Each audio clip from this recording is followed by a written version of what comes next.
And Carolyn, these doors at Basketball City remain locked tight 24 hours after that deadly shooting. That firearms expert says there's not one clear answer when to intervene, but it's the #1 question he receives in his training rooms. Following that deadly shooting at Basketball City involving a CPL holder, we asked former cop, attorney, and firearms shop owner William Cusick for insight on when the law allows you to intervene or use deadly force. You're allowed to use deadly force, which a gun is inherently deadly force.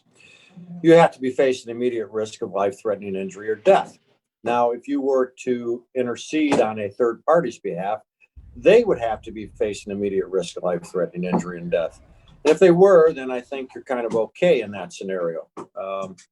But if they weren't, then you're certainly not okay. Shots rang out at the Roseville gym after a fight broke out. Family members of 26-year-old Shaywan Harvey say he was gunned down, but Roseville police tell us a different story. They say Harvey left after an altercation and returned with a gun, then pointed it at someone, and that's when police say a valid CPL holder intervened and shots were fired. Harvey was pronounced dead at the scene.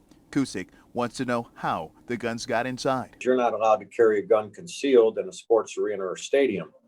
So is this considered a sports arena? The CPL holder has not been identified but was taken in for questioning. Harvey's family says he also has a license to conceal.